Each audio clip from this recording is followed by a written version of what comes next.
Pak, perkenalkan nama saya Lalu Sukmara Ananda, NIM saya 2103020106. Saya dari kelas 1C, Prodi Administrasi Bisnis di Fakultas Ilmu Sosial dan Ilmu Politik di Universitas Sri Sandana Kupang 2021. Dan sekarang saya akan mempresentasikan tentang buku pengantar sosiologi tentang Sujono Sukanto, yaitu bab 5. Ya, nilai lembaga kemasyarakatan atau lembaga sosial. Lembaga kemasyarakatan adalah himpunan norma-norma dari segala tindakan yang berkaisar pada suatu kebutuhan pokok di dalam kehidupan masyarakat. Lembaga kemasyarakatan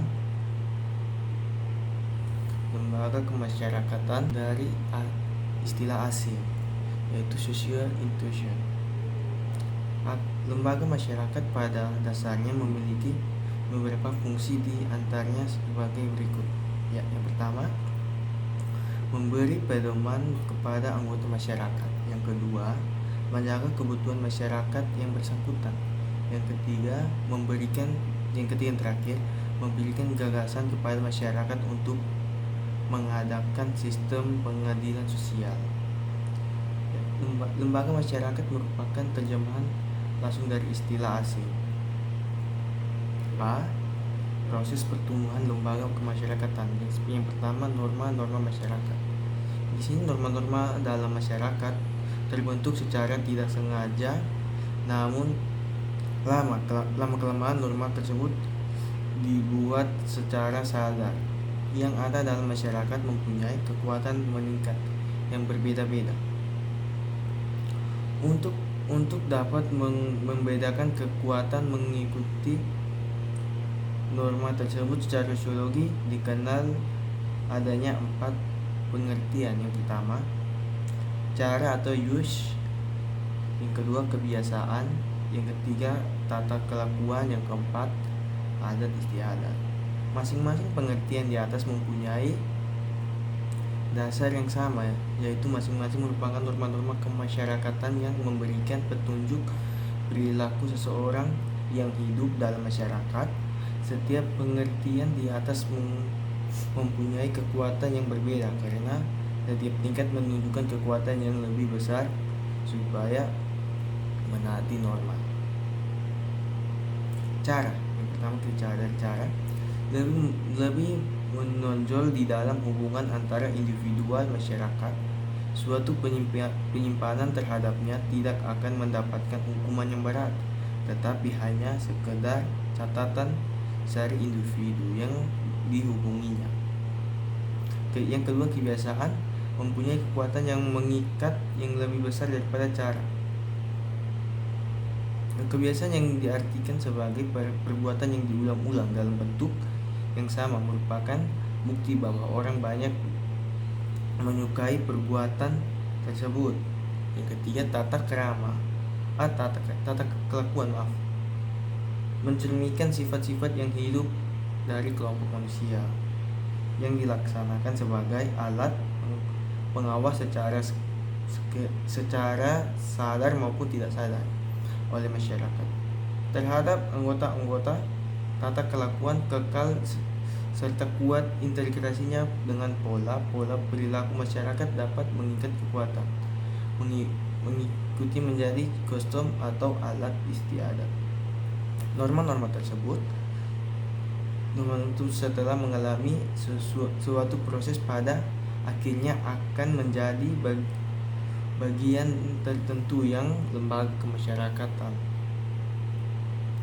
Proses tersebut dinamakan proses perkembangan atau institution, yaitu suatu proses yang dilewatkan oleh suatu norma yang baru untuk menjadi bagian suatu lembaga masyarakat. Lembaga kemasyarakatan dianggap sebagai peraturan apabila sama-sama tersebut membatasi serta mengatur perilaku orang-orang. Lembaga kemasyarakatan dianggap sungguh-sungguh berlaku apabila norma-normanya sepenuhnya membantu pelaksanaan pola-pola kemasyarakatan perilaku Persorangan yang dianggap sebagai peraturan merupakan hal sekunder bagi lembaga kemasyarakatan. Suatu norma tertentu dikatakan oleh lembaga apabila norma tersebut diketahui. Yang pertama diketahui, yang kedua dipahami, yang ketiga ditaati, dan terakhir dihargai. Ya, nomor 2, sistem pengadilan sosial. Pengadilan sosial bertujuan untuk mencapai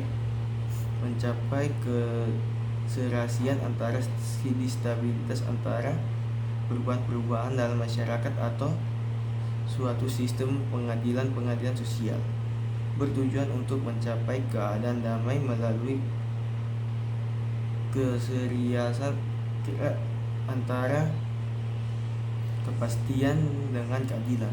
Keseimbangan dari sudut sifatnya dapat dikatakan bahwa pengadilan sosial dapat bersifat preventif atau negatif.